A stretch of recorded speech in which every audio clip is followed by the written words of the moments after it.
What's up, y'all? Welcome to Curious Chaos. It's your boy Crimson the Space Pirate, and today I wanted to try and get out of my comfort zone and the stale flow of progress that I've been stuck in my art journey.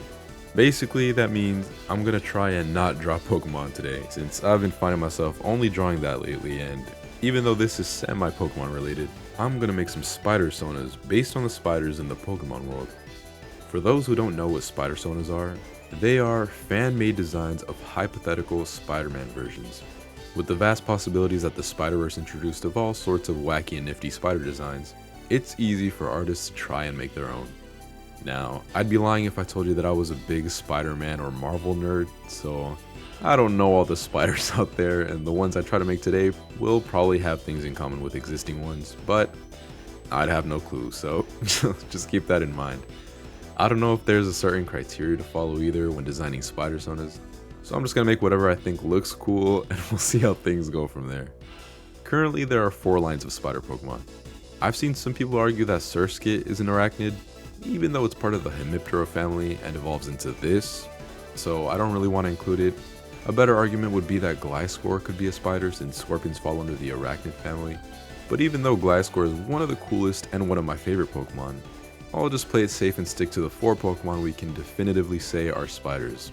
If you ignore that not all of them have 8 legs. So let's just get straight to it. Let's go! I'm gonna start off with Ariados. Ariados? Hold on. Ariados. I'm gonna start off with Ariados since I think it's the most basic looking spider out of the 4, or at least I imagine its Spider-Sona would be quite basic or commonly designed, if that makes sense. Your average, friendly neighborhood Spider-Man build with a little bit of its features slapped on. Something I added to the design was a hood because I didn't want it to look too similar to Peter Parker's Spider-Man, since they both have red as their primary color, and I think the most interesting part of the design would be the 2 legs coming from its back because it actually has the same thing going on in the real Pokemon. At first I didn't really know why it had 2 legs on its back, but apparently it's based on an orb weaver spider, who have their hind legs pointed back like that too, so that's a pretty cool fact. It also reminds me of the robot legs Peter has in No Way Home, and I made sure to keep the yellow and purple patterning throughout his arms and legs to stay true to the Pokemon's design, along with the 2 dots on its abdomen. It's supposed to mimic a face, as shown on its Prevo, but on Ariados specifically, it doesn't really have a mouth, just the 2 dots. And that's because in its beta designs, it had really cool facial pattern designs on its abdomen, but it pulled a good old big company minimalist rebrand, and so now it just has 2 dots, but I'm going to stay faithful to the OG design regardless. Like adding Ariados' spikes and horns along its body, and that's pretty much it. Let me know what you think of this design. Ariados is a bug and poison type, so I'd imagine maybe it can shoot poisonous string, gas, or liquid from those 2 hind legs. And since this is a human, maybe his real name could be like Arihan. That sounds cool. Arihan Dosunmu. Ooh. Yeah, Arihan Dosunmu. Your friendly Johto neighborhood Spider-Man. Next up we have a Galvantula. And for this design I was really excited to try out different body types and proportions. It's something I don't do often when I create human characters, and it's partially why I wanted to draw these Spider-Sonas in the first place. And with Galvantula, I wanted to make a big, burly, hulking body similar to Venom, just without all the evil, of course. Just a gentle giant that will 100% crash out when it comes to protecting civilians or loved ones. And with Galvantula, this worked out perfectly because, although Galvantula itself isn't super huge or bulky, even coming close in size comparison to Ariados, Galvantula at the end of the day is based on Tarantula, which is basically a big ol' buff version of your average spider.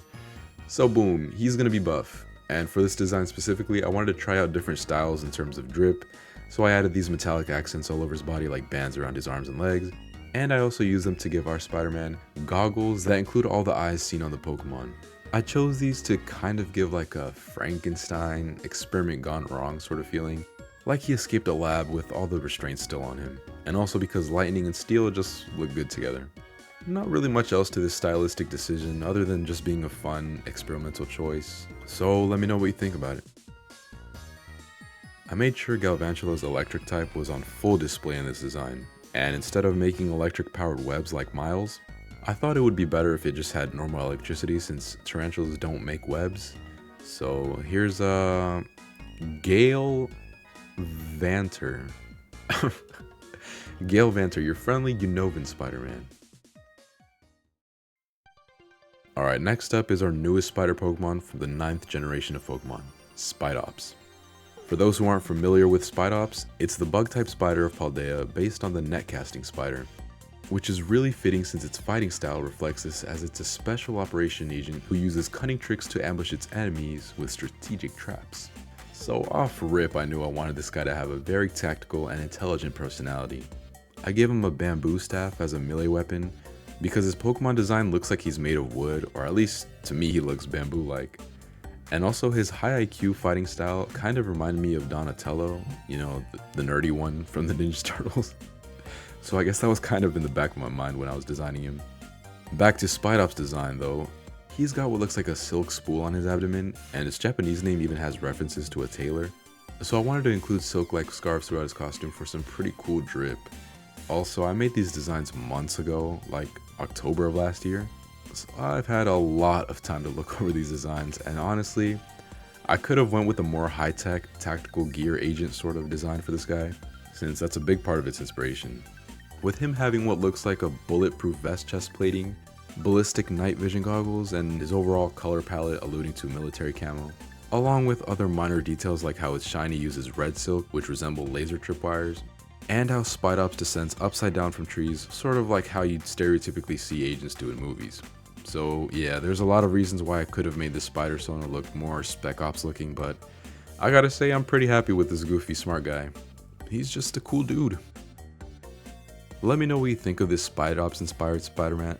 Wow. Say that 3 times fast. Spidops inspired Spider-Man. Oh, he needs a name. So let's see. Spike? Oppenheimer, I guess. Spike Oppenheimer, your friendly Paldean Spider-Man. Last up we have Araquanid, the water and bug type from the Alolan region. And for this design, I knew there was a lot to work with when it came to Araquanid's Pokemon design. He already looks really cool, so I wanted to give this Spider-Sona a personality that gives off the same badass type of energy.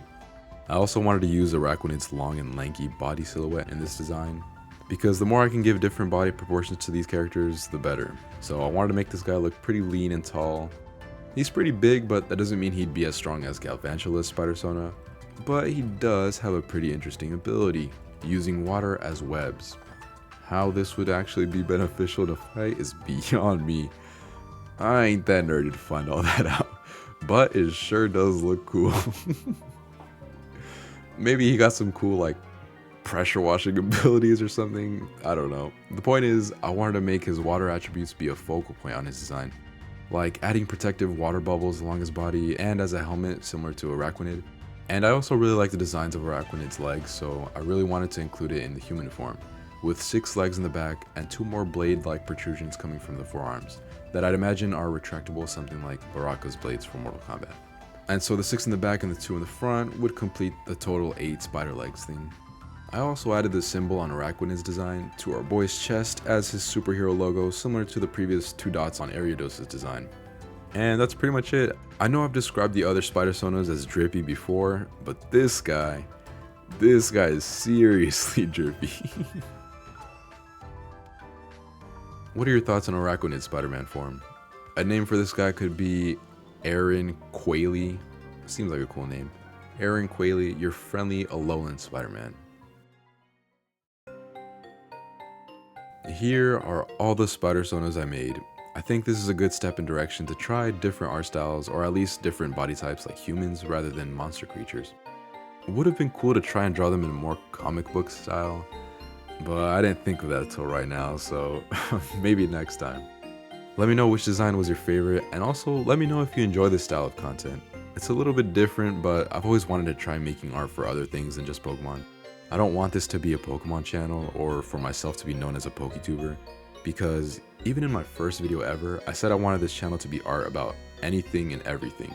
Anime, video games, pop culture, and everything nerdy. So let me know if you'd want to see more of that, and thanks for sticking around this far. I really appreciate it. Matter of fact, type 3 drip emojis in the comments if you got this far into the video. Most people click off around this time, so I just want to see who my real ones are. Alright man, that's pretty much it for me guys. Until next time.